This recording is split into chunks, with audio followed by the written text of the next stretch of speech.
말씀 보겠습니다. 누가복음 16장 13절부터 15절까지 말씀입니다. 누가복음 16장 13절부터 15절까지 말씀, 우리 한 목소리로 읽겠습니다. 집 하인이 두 주인을 섬길 수 없나니 혹 이를 미워하고 저를 사랑하거나 혹 이를 중히 여기고 저를 경히 여길 것임이니라. 너희는 하나님과 재물을 겸하여 섬길 수 없느니라. 바리새인들은 돈을 사랑하는 자들이라. 이 모든 것을 듣고 비웃거늘 예수께서 이르시되 너희는 사람 앞에서 스스로 옳다 하는 자들이나 너희 마음을 하나님께서 아시나니 사람 중에 높임을 받는 그것은 하나님 앞에 미움을 받는 것이니라. 아멘. 할렐루야. 할렐루야. 오늘도 예수 안에서 좋은 일이 일어납니다. 오늘 하루 동안 주님께서 허락하신 좋은 일들이 우리 일상생활 범사에 넘치기를 간절히 축원드립니다. 오늘 이 새벽에는요, 우리는 두 주인을 섬길 수 없다, 우리는 두 주인을 섬길 수 없다라는 제목으로 하나님의 말씀 선포하겠습니다. 오늘 말씀 누가복음 16장입니다. 이 누가복음 전체는요, 크게 세 부분으로 나눌 수 있습니다. 1장부터 8장까지가 예수님의 가르침, 예수님의 말씀을 기록하고 있습니다. 그리고 9장부터 19장까지 제자도에 대해서 기록하고 있어요. 이 이어지는 흐름을 이해하면 1장부터 8장까지 예수님의 가르침을 기록하고, 그렇다면 9장부터 19장까지 제자도는 무엇을 말씀하고 있느냐?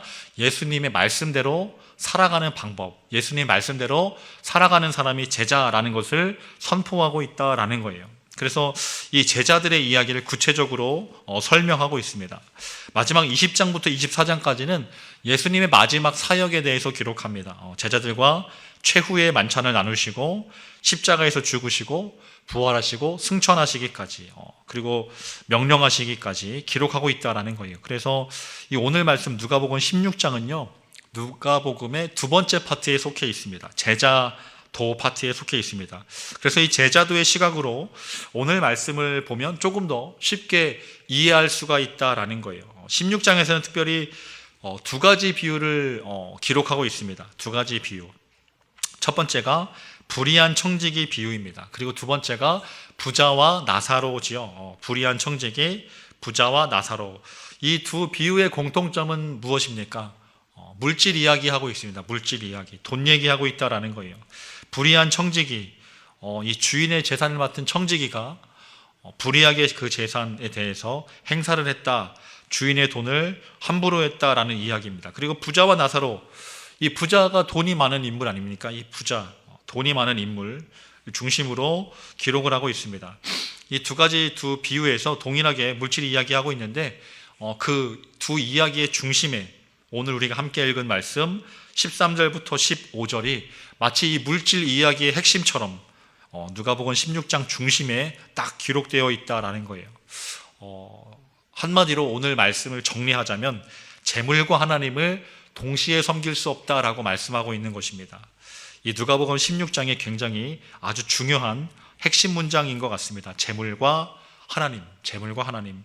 우리 입장에서는 이 두 단어가 같이 재물과 하나님 이렇게 연이어서 쓰이니까 마치 비교할 수 있는 것처럼 생각할 수 있는데, 우리 하나님은 재물과 비교할 수 있는 하나님 아니지 않습니까?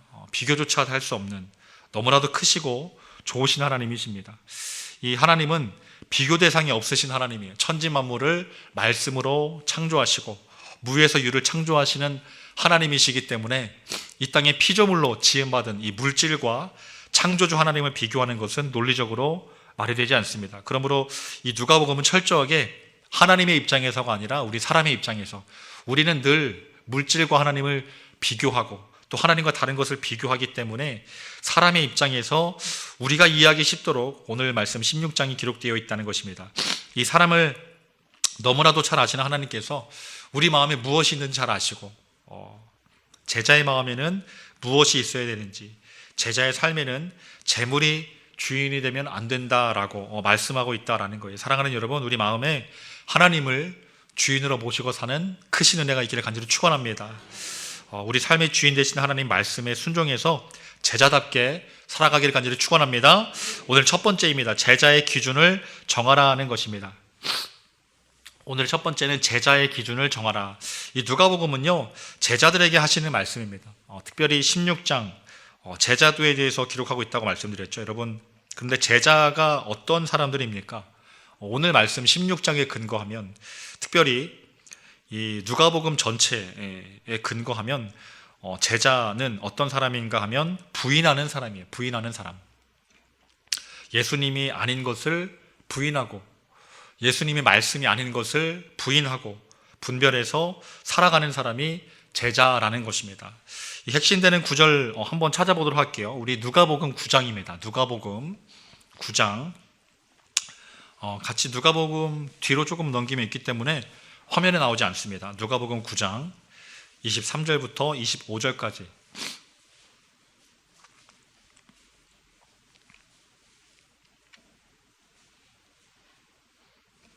누가복음 9장 23절부터 25절까지 한 목소리로 읽겠습니다.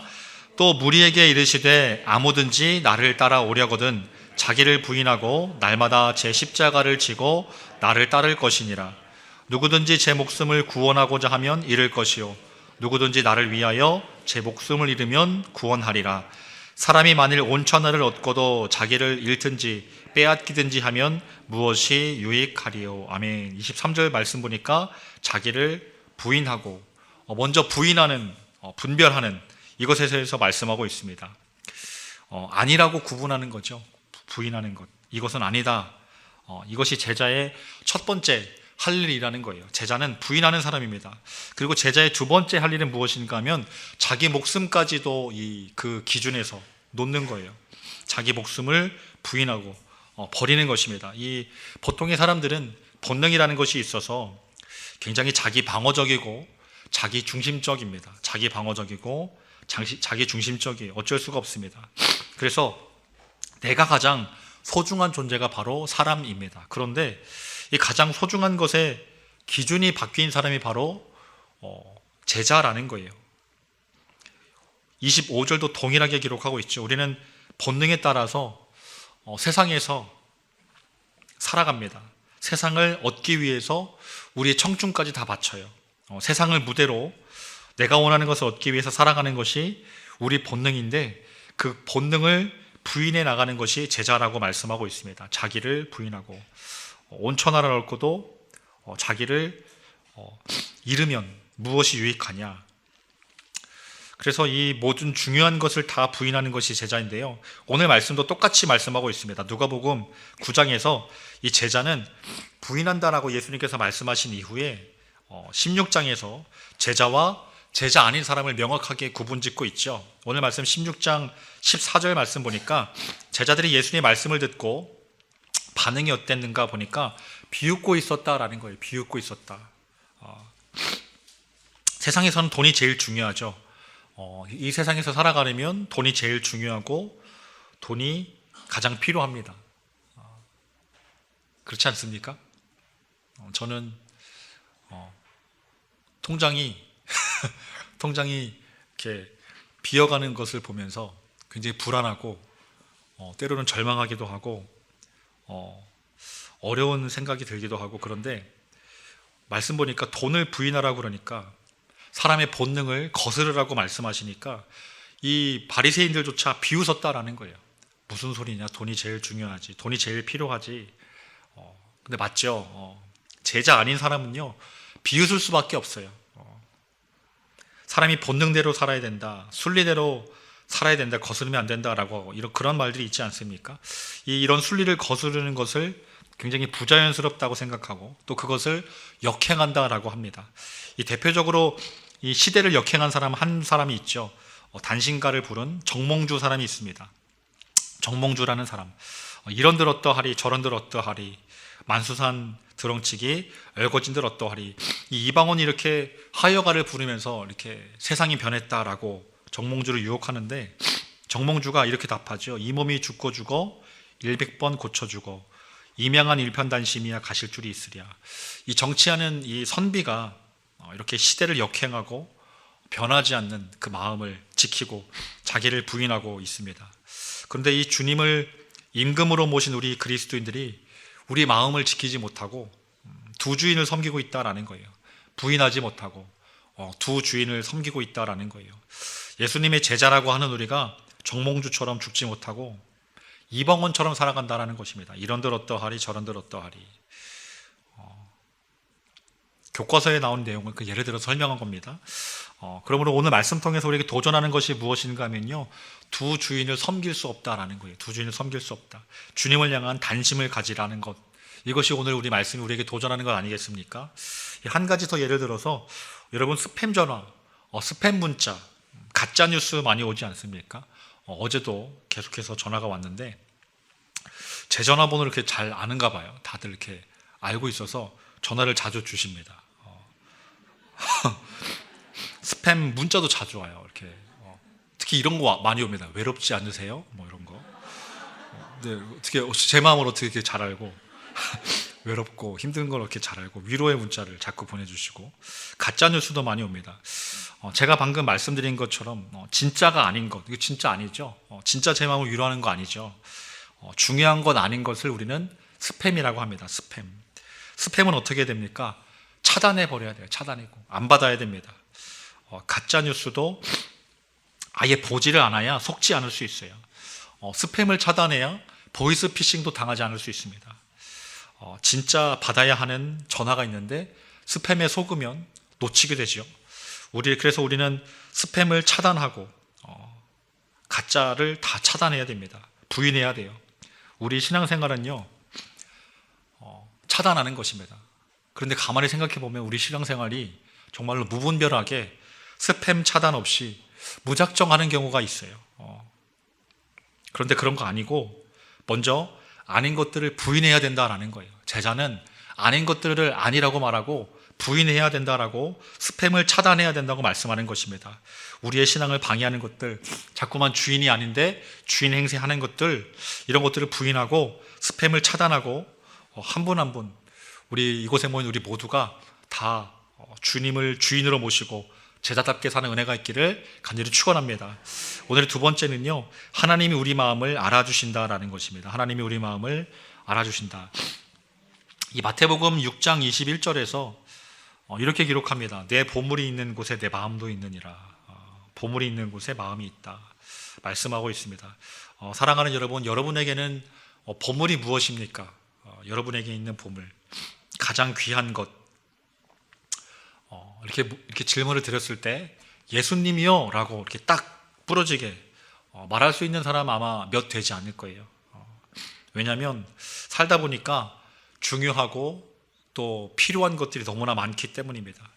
이 무엇보다 부모님들에게는 자기 자식이 목숨보다도 중요하고, 또 살다 보니까 물질이 너무나도 중요하다는 걸 알게 됐고, 또 병이 든 사람에게는 건강이, 목숨이 그 무엇보다 중요하고, 중요한 게 너무나도 많습니다. 반면에 모든 것이 다 평화롭고 안정된 사람은 예수님이요 라고 말씀하기가 굉장히 더 쉽지 않겠습니까? 우리 중에서 만약에 예수님이요 라고 이렇게 말씀할 수 있는 분은 하나님께서 그런 마음 주시고 평안 주신 것에 감사하면 됩니다. 그런데 오늘 말씀에 예수님께서 위로가 되는 말씀을 주셨습니다. 우리 15절 말씀 함께 읽어볼까요? 15절 말씀. 15절 말씀 함께 읽겠습니다. 예수께서 이르시되 너희는 사람 앞에서 스스로 옳다 하는 자들이나 너희 마음을 하나님께서 아시나니 사람 중에 높임을 받는 그것은 하나님 앞에 미움을 받는 것이니라. 아멘. 두 주인을 섬길 수 없다라고 하시는 이 예수님의 말씀을 비웃는 바리새인들에게 너희 마음을 하나님께서 아신다라고 말씀하고 있다라는 거예요. 무슨 말씀입니까? 너희 마음을 하나님께서 아신다. 이 비웃는 너희들의 마음을 내가 안다라는 말씀이시죠. 저는 근데 이 예수님의 말씀이 측은지심처럼 다가왔습니다. 측은지심. 일반적인 해석은 아닙니다. 측은지심. 그래, 중요한 거 포기할 수 없지. 무엇보다 중요한 게 있는 걸 내가 다 안다라는 말씀으로 들렸습니다. 만약에 예수님께서 제자들의 이 바리새인들의 마음을 아시고 혼내실 작정이었다면 아마 진작에 혼내셨을 거예요. 그 자리에서 이렇게 면박을 주시고 그러지 말라 그러고 똑바로 하라 그러고 혼내셨을 텐데, 오늘 말씀에서 예수님은요 바리새인들을 혼내시지 않아요. 가르침을 주세요. 계속해서 가르쳐 주십니다. 그래서 저는 오늘 말씀이 예수님의 측은지심이라고 생각을 합니다. 이 바리새인들이 얼마나 속물적이고 또 겉으로는 믿음이 좋은 것 같아 보이는데 얼마나 이중적인 사람들이라는 것을 예수님이 다 알고 있는 거예요. 그래서 그 마음을 아시기 때문에 오히려 포기하지 않으시고 가르쳐주고 있다라는 것입니다. 여러분, 10손가락 깨물어서 안 아픈 손가락 없지요. 이 바리새인들도요, 이스라엘 백성들입니다. 하나님의 구원의 대상에 다 포함이 되어 있어요. 구원받기 원하고 사랑하는 백성입니다. 그래서 포기하지 않고 가르쳐 주는 거예요. 사랑하는 여러분, 하나님이 우리 마음도 아시는 줄로 믿습니다. 우리가 얼마나 속물적인지, 또 머리로 얼마나 계산하면서 신앙생활하고 있는지, 또 얼마나 이중적으로 생각하면서 그렇게 치열하게 이기적으로 자기중심적으로 살아가고 있는지 다 아신다는 거예요. 그럼에도 불구하고 포기하지 않으시고 오늘 말씀을 통해서 또 도전하는 것입니다. 너희는 하나님과 재물을 겸하여 섬기지 말라고 우리 마음을 알고 있다고, 우리 마음을 위로하고 또 우리 마음에 힘을 실어주고 있다라는 것입니다. 그래서 이 물질에서 속물적인 신앙, 이중적인 믿음에서 돌아서라고, 다시 주님을 주인으로 고백하는 제자의 삶으로 돌이키라고 오늘 말씀 통해서 도전하고 있다라는 거예요. 사랑하는 여러분, 우리의 실상을 너무나 잘 아시는 하나님께서 감출 것 없이 다 아시기 때문에 주님께로 돌아서는 은혜가 있기를 간절히 축원합니다. 우리 누가복음 15장 한번 볼까요? 누가복음 15장 21절부터 24절까지 말씀입니다. 우리 한 목소리로 읽겠습니다. 아들이 이르되 아버지, 내가 하늘과 아버지께 죄를 지었사오니 지금부터는 아버지의 아들이라 일컬음을 감당하지 못하겠나이다 하나, 아버지는 종들에게 이르되 제일 좋은 옷을 내어다가 입히고 손에 가락지를 끼우고 발에 신을 신기라. 그리고 살진 송아지를 끌어다가 잡으라. 우리가 먹고 즐기자. 이 내 아들은 죽었다가 다시 살아났으며 내가 잃었다가 다시 얻었노라 하니 그들이 즐거워하더라. 아멘.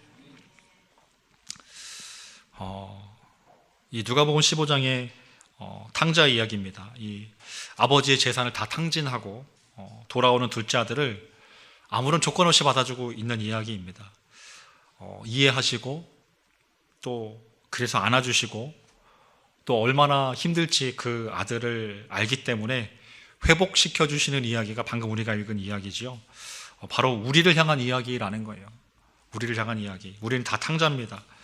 돈을 사랑하고 물질 포기하지 못하고 세상의 귀한 것을 쫓아가고 안목의 정욕을 쫓아 살아가는 이기적인 우리인데, 그런 우리가 주님께로 돌아설 때 아무런 조건 없이 받아주시고 또 이해하고 또 우리를 격려하시고 사랑해 주시고 안아주시는 분이 우리 하나님이라는 것을 말씀하고 있다라는 것입니다.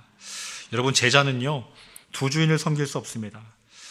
두 주인을 섬길 수 없어요. 다시 아버지께로 돌아서야 됩니다. 한 군데를 선택해야 됩니다. 부인해야 됩니다. 이 세상의 것들을 부인하고 제자답게 아버지께로 돌아서는 은혜가 있기를 간절히 축원드립니다. 기도하겠습니다. 우리를 너무나 잘 아시고 여전히 사랑하시는 하나님 아버지, 오늘 누가복음 16장 말씀을 통해서 우리가 얼마나 속물적인 신앙을 가지고 이중적인 믿음을 가지고 있음에도 불구하고 우리 마음 아시고 위로하신다고, 사랑해 주신다고, 우리 마음을 격려하시는 예수님의 말씀을 또한 이 새벽에 듣게 하시니 감사합니다. 오늘 그 말씀 의지하여 다시 제자답게, 다시 주님의 백성답게, 자녀답게 살아가기를 간절히 선포하며 나아가오니 성령 하나님, 우리의 연약한 믿음을 붙잡아 주시옵소서. 오직 주님만 주인으로 섬기는 제자답게 살게 하시며 세상의 것으로 살지 않는 믿음을 더하여 주시옵소서. 예수님 이름으로 기도드립니다. 아멘. 하늘에 계신 우리 아버지여, 이름이 거룩히 여김을 받으시오며 나라가 임하시오며 뜻이 하늘에서 이루어진 것 같이 땅에서도 이루어지이다. 오늘 우리에게 일용할 양식을 주시옵고 우리가 우리에게 죄 지은 자를 사하여 준 것 같이 우리 죄를 사하여 주시옵고 우리를 시험에 들게 하지 마시옵고 다만 악에서 구하시옵소서. 나라와 권세와 영광이 아버지께 영원히 있사옵나이다. 아멘.